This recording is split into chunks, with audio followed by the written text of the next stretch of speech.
Nitrate, तो lead positive portion है, nitrate negative portion है।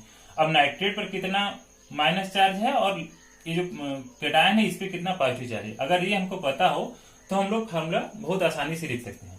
तो आज हम लोग क्या करते हैं कि पहले फार्मूला लिखना सीख लेते हैं। हालांकि हम लोग 9th में इसको पढ़े हुए हैं, फिर भी यहाँ बहुत क्विक रिविजन कर लेते हैं।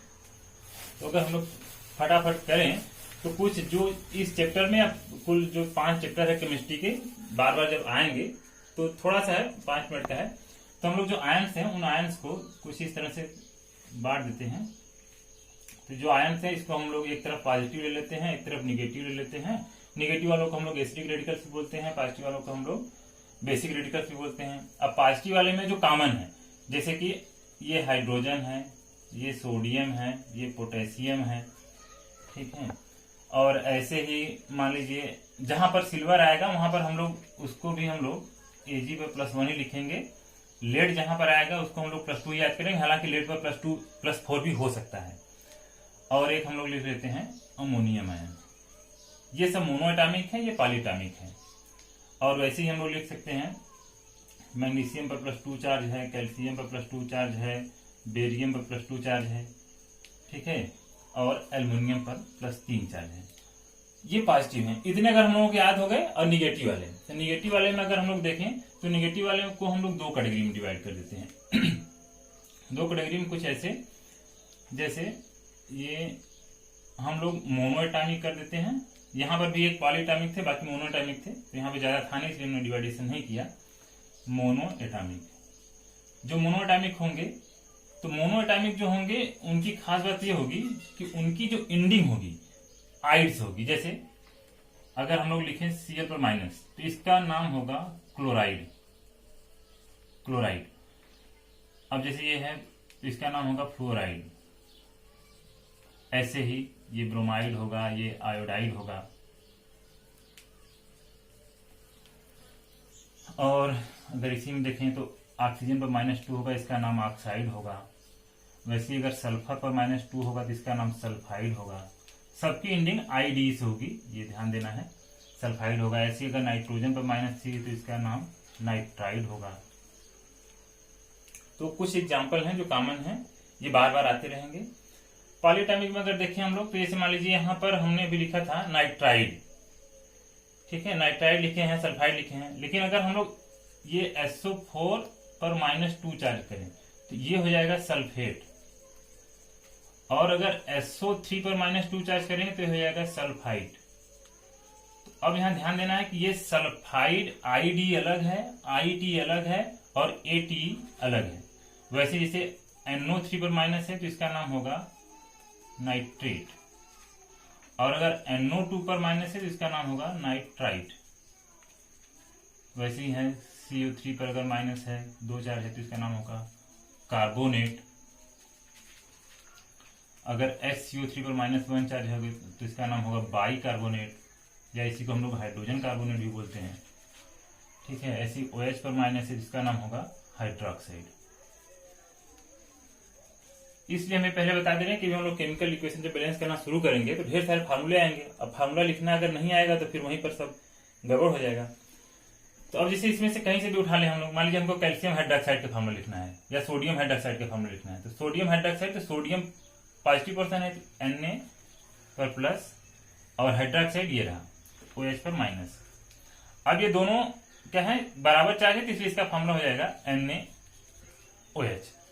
और अगर और बात करें हम लोग कुछ फार्मूले और सीख लेते हैं। तो मान लीजिए ये यहाँ से इरेज कर देते हैं। जैसे मान लीजिए हम लोगों को एक और एग्जाम्पल, एल्युमिनियम सल्फेट का फार्मूला लिखना है। तो ये देखिए एल्युमिनियम है, तो एल्युमिनियम पर ये +3 चार्ज और सल्फेट SO4 पर -2 चार्ज। तो इसका 2, इसका 3।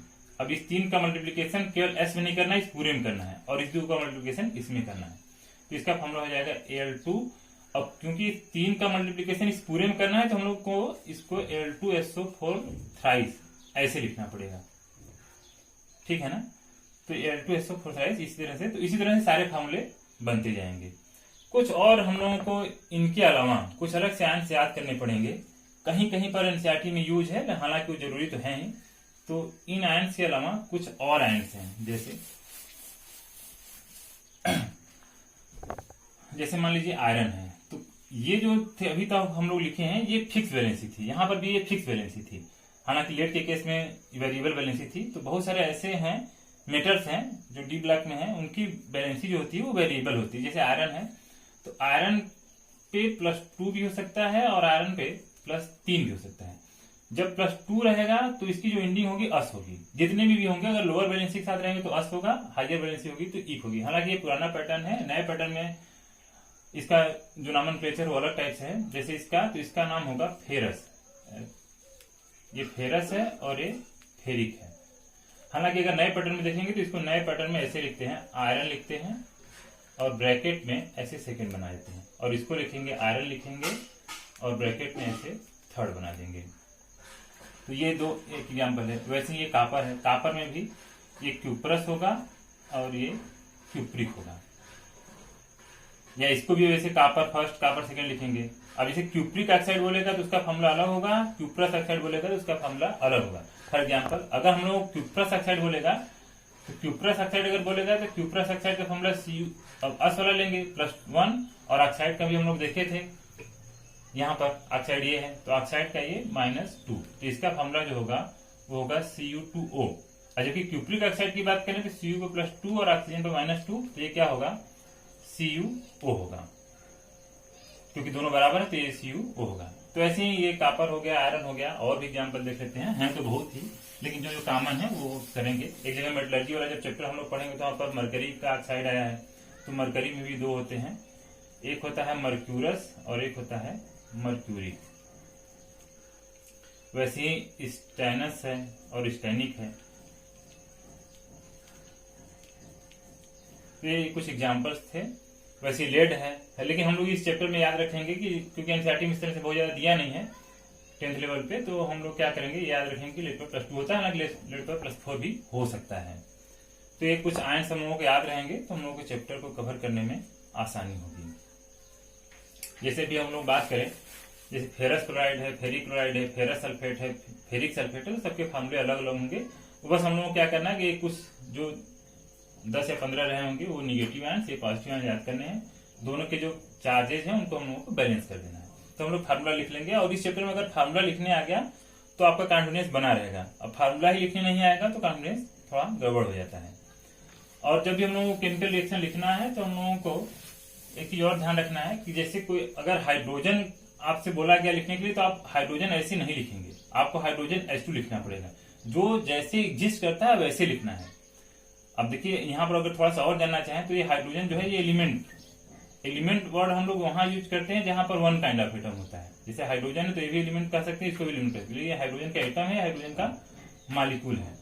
और जब कम अभी मॉलिक्यूल है, लेकिन मॉलिक्यूल एक तरह का मॉलिक्यूल जैसे H2O है तो ये कंपाउंड है, ये कंपाउंड इसको बोलते हैं क्योंकि इसमें एक से ज्यादा टाइप के एटम्स हैं। तो जहां पर एक से ज्यादा टाइप के एटम्स होते हैं उसको हम लोग बोलते हैं मॉलिक्यूल ऑफ द कंपाउंड, और एक ही तरह के अगर एटम होते हैं उसको हम लोग बोलते हैं मॉलिक्यूल ऑफ द एलिमेंट। हालांकि ये सभी छोटी छोटी चीजें हैं, जानते रहेंगे तो अच्छा ही है। तो हम लोग आते हैं केमिकल रिएक्शन पर फिर से।